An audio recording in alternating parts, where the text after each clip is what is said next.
The date is the 12th of April, 2026. The location is the tarmac of Waterkloof Air Force Base, just outside Pretoria.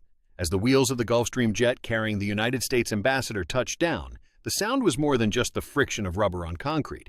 It was the sound of a superpower making a landing in a nation whose internal stability is rapidly evaporating. This was not a routine diplomatic visit. This was an emergency intervention disguised as a consultation.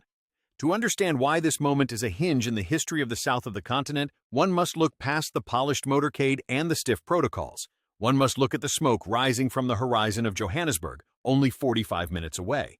For 48 hours leading up to this arrival, the economic heart of South Africa had been gripped by a fever of unrest. What began as a protest against the perceived inaction of the state regarding the Ramaphosa migration crisis had spiraled into something far more volatile. Thousands of citizens, driven by the desperation of a 60% youth unemployment rate, had taken to the streets. These are not merely statistics. These are millions of young lives with no stake in the future, looking for a target for their frustration. The streets of Hillbrow and Jeppestown became the front lines of a struggle for domestic dignity, where the line between legitimate grievance and lawless aggression has become dangerously blurred. As the ambassador's motorcade moved toward the Union buildings, the contrast could not have been more profound. Inside the blacked-out SUVs, air-conditioned silence, and high-level intelligence briefings. Outside, a nation wrestling with its own identity. The United States has watched with increasing alarm as the government of national unity, a fragile marriage of convenience between the African National Congress and its rivals, has struggled to maintain its grip on the narrative of order. Washington's interest here is not philanthropic, it is calculated. South Africa remains the gateway to the mineral wealth of the SADC region and a pivotal player in the shifting alliances of the global south. In this high-stakes theater, the ambassador's arrival serves as the gavel. It is the symbol of a global judgment being passed on the administration's ability to govern. For President Cyril Ramaphosa, this visit is an uncomfortable reminder of the limits of sovereignty in a globalized world. How can a nation claim to be the master of its own house when its borders are porous? Its streets are in flames, and its primary trading partners are landing on its soil to demand accountability? The diplomatic cables are clear. If the violence against foreign nationals is not contained, the preferential trade agreements that keep the South African automotive and agricultural sectors alive, the very lifeblood of what remains of the formal economy, will be the first casualties of the fallout. The civilian impact of the preceding 48 hours has been devastating. Preliminary reports indicate that over 200 small businesses, many owned by legal immigrants from across the African diaspora, have been looted or reduced to ash. The human cost is measured in the displaced families huddling in community halls and the hollowed-out eyes of shopkeepers who have lost a lifetime of labor in a single afternoon of rage. This is the reality that the diplomatic motorcade passes by, a landscape of charred remains and whispered threats. The political establishment in Pretoria is currently a house divided. While some factions within the ANC call for a heavy-handed military response to clear the streets, others, sensing the shifting winds of populism, are hesitant to alienate a voter base that feels abandoned by the promises of 1994. Into this vacuum of leadership, the United States has stepped, not with aid, but with an ultimatum. The presence of the ambassador on the tarmac is the first visible sign that the international community is no longer prepared to wait for South Africa to find its feet. But as the heavy doors of the Union building swung open to receive the American envoy, a more chilling question began to circulate among the political elite in the capital. Was the ambassador there to help the government put out the fire, or were they there to prepare for the inevitable moment when the fire becomes a conflagration?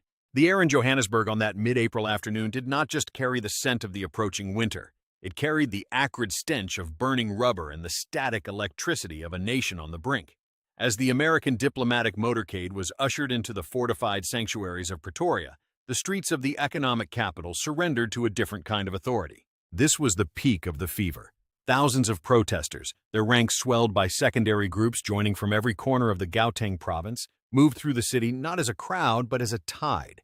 The visual imagery was jarring to the international observers. Men dressed as Zulu warriors, carrying traditional shields and spears, their presence a deliberate invocation of a martial past. They were not there for a parade, they were prepared for combat.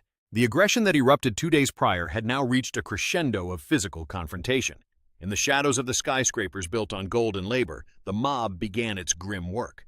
Reports emerged of foreign nationals being dragged from their places of work, of beatings taking place in broad daylight, and of the terrifying sound of doors being splintered by those who felt they had been robbed of their future.